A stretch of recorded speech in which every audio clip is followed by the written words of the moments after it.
Ankle reflex.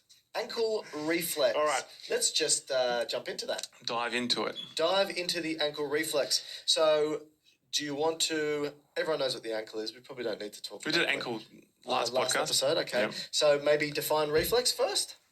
Well, sure. So the ankle reflex, well, actually, it's not really called the ankle reflex. Oh. It kind of is, but it kind of isn't. So, I'm glad that's the name. Yeah. The other terms that it's commonly used for this reflex is the Achilles tendon reflex. Yeah, okay. Okay. Yeah. The tricep sura reflex. Yeah, just make and the ankle jerk. Ankle jerk. Ankle jerk. That's what people used to call you. All right. Which one do you want to refer to it as? Which one do you think is the most common? Well, ankle jerk is the most colloquial. Yeah, I don't like that, though. Okay. I think Achilles reflex is probably better. Yeah. So what is it? So it says reflex. So let's define reflex. So this is part of the deep tendon reflexes that are done commonly as probably more a neuro examination. All right. And so if you were to have a full neurological examination of your body, they would check reflexes as one part of it. Yeah. Okay. Now, the deep reflexes can be done on a lot of different body locations. So you can have your bicipital reflex done, the brachioradialis, the tricep. You can even get tricep. Really, tricep? There's no T. Oh, it sounds like P. Yeah. The jaw reflex. Have you seen the jaw one done? No. Anyway, can I do it to you? The listeners can't see. So I just use my first two. The most common reflex is the patella. Oh yes, the knee. Everyone have seen that one. Yeah. But if you go down the leg a bit further, then you'll see the Achilles reflex. Okay. Now, the reason why they do this as a neurological examination is they want to test for a couple of things. Yeah. They test for the sensory component of the reflex. So you would say a reflex is something that doesn't require higher order control, right? Don't need the brain. Doesn't need the brain. Just the spinal cord. All right. So you generally have a sensory component of this, and a motor component. All right. Sometimes there's an interneuron. Yep. But in this case, we'll see how it gets a little bit more confusing to that. But you have the tap on the tendon, which will generate a sensory response. Okay, so and the sensory response is stretch.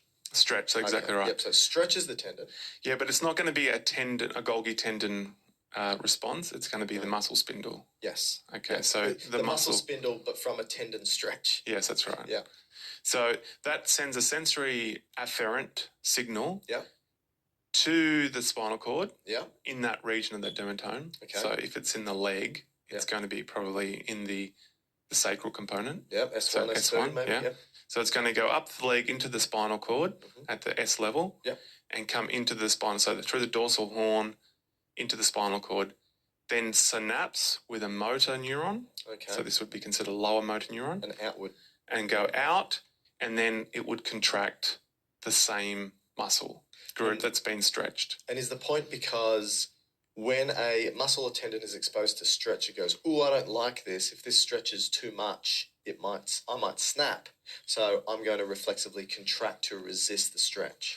Yeah, so there's a combination of if you put too much strain into the muscle, I think that would be more Golgi tendon reflex, which is the tendon's going to get pulled off the bone and it would kind of either release or it would respond in protection. But if you were to stretch it like this, the muscle will become floppy because you've stretched it, right? Yeah. So it wants to reflexively contract a bit to keep it taut. Okay. Does that make sense? Sort of. So if you stretch a muscle, I don't know why it would be floppy. Well, if you had like a long bit of rope Yeah. and you pressed it in the middle of it, Yeah.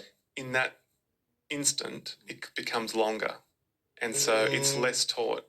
It becomes more taut. Well, it does at either end, but in the kind of mid part, it kind of has stretched it, so it has become longer. All right. Does that make sense? So the muscle, because this is a spindle, so this is a non-contractile part of the muscle. It wants to tell the extrafusal, so the contractile part of the muscle, to contract a little bit to keep that muscle toned. Okay. Yeah. All right. So in this reflex, it not only is telling the muscle that's being stretched, and this is going to be the gastrocnemius and the soleus, Yep. because it's the Achilles reflex. Yeah. And this is why So it's they're called the the two triceps major muscles surae. of the calf, That's right? why it's called the triceps surae, is because there's two heads of the gastroc and one soleus. That's Gotcha. the three. Yeah. Okay. So that's the calf. That's the calf. Yeah. So that will contract, but you don't want to contract against a muscle on the other side, the opposing side, that's also contracted. Yes. So you need to otherwise relax get that. dystonia. That's right. Yeah. So at the same time in this reflex, you want to turn off the muscle that opposes the calf. Should be what? Tibialis Tibialis anterior? That's right. Okay, yeah. So it turns that off. Yeah. Okay? So that's the reflex. But to confuse matters a little bit more, you have still got some input coming down from the brain Mm-hmm. that's trying to regulate this reflex. Yeah. So this would be considered the upper motor neuron. Okay. Okay, so Okay. the upper motor neuron, which is coming from the corticospinal tract, Yep, to the down. spinal cord. it's generally saying relax a bit with this reflex. So it usually dampens it off a bit because you don't want to have hugely hyper reflexive Yeah, responses. reflexes. Yeah. Yes. Right? So that's its combination. So when you do an ankle reflex, actually when you do any of these tendon reflexes, whether it's a bicep, brachioradialis, a tricep, jaw, Yeah. knee, Yeah. ankle, Yep. maybe even the glabella one. Oh, I'd love to. Do you ever did that yeah. with So it's Alzheimer's? between Matt's eyes. Have you seen that test with dementia? No, Anyway, because you don't get the furrowing of the brow. yeah, no, it's the opposite. They can't kind of inhibit it because Oh, I think the brain dampens the response. Oh, But anyway, you got a red mark on your forehead. There. That's perfect. so what you're actually testing here is a sensory, a motor, Yep. and interneuron, Yep. and the upper motor Descending neuron. inhibition. That's right. Interesting. So And it's a very simple way to test A lot of things. motor function. Yeah. And so the outcome here in the reflex is generally you always have to compare it to the other side. You have to compare it to the other side. So you want to just make sure that it's comparable to the Gotcha. opposing limb, right? Makes sense. If one becomes hyper responsive, so hyper reflexive compared to the other side, then you would say, well, there's an issue there, or if it's not responding or it's very low, like a hypo reflexive, that's a component missing there. So generally speaking, when you see either not enough reflex or too much, would be indicative generally of a lower motor neuron issue Yeah. or an upper motor neuron issue. Right. Gotcha.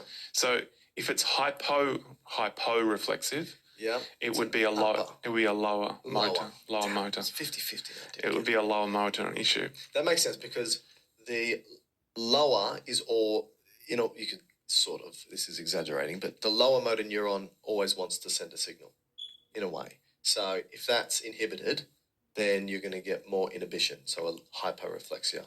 But if the upper one's got a problem, then the lower one's going unimpeded. It's going to fire, and you get hyperreflexia. Yeah. And like you said, that's upper versus lower motor neuron issues. And so some of the common lower issues would be if you just had damaged. So we spoke about the S1, S2.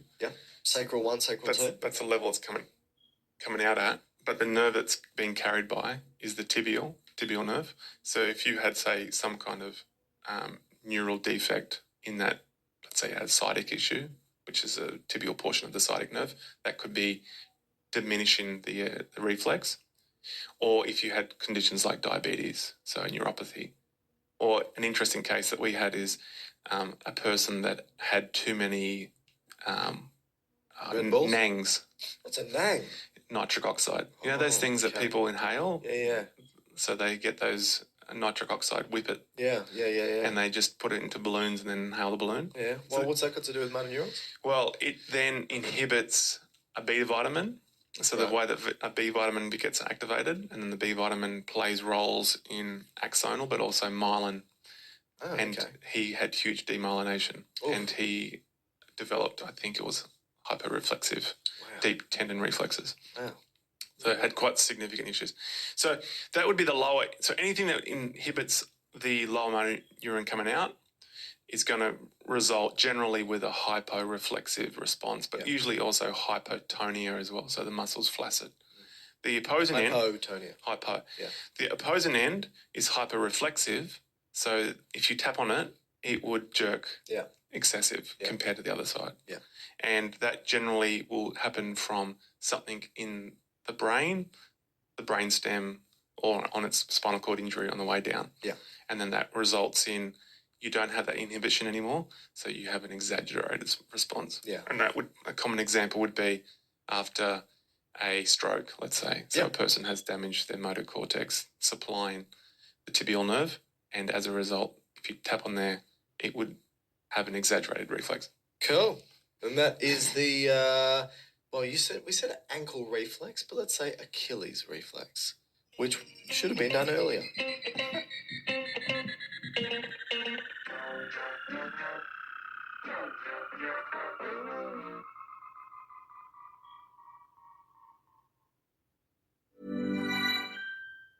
Hey Investy Bestie, it's Sim here, and Girls That Invest is currently being sponsored by Southeastern Railway. Working at Southeastern is more than just getting passengers from A to B. It's about the little moments that make a difference to their journey. You can take pride in the work you do with Southeastern. The role also offers good pay and benefits, an amazing culture, and great opportunities that will help you feel satisfied and secure. Southeastern is currently hiring a variety of roles, from train driver to onboard managers, conductors, station staff, and railway enforcement officers, plus opportunities in engineering and management functions too. Can you move people? Search Southeastern Careers to apply now. Sign up to the Avis Preferred Loyalty Program and get 10% off every car rental. It's completely free and the benefits are instant, including priority service when you pick up your car. And exclusive partner offers. We've made car hire more rewarding. Sign up for free at avis.co.uk. Is that restaurant with that chef? Come on in then, because we've got a table with your name on it. And when you tuck into your tuna tostada and salsa verde, followed by chicken quesadilla, then mango cheesecake. Enjoy savings off your bill. With Amex offers, perks are pretty tasty. That's the powerful backing of American Express. 18 plus, subject to status, enrollment required. T's and C's and eligibility apply.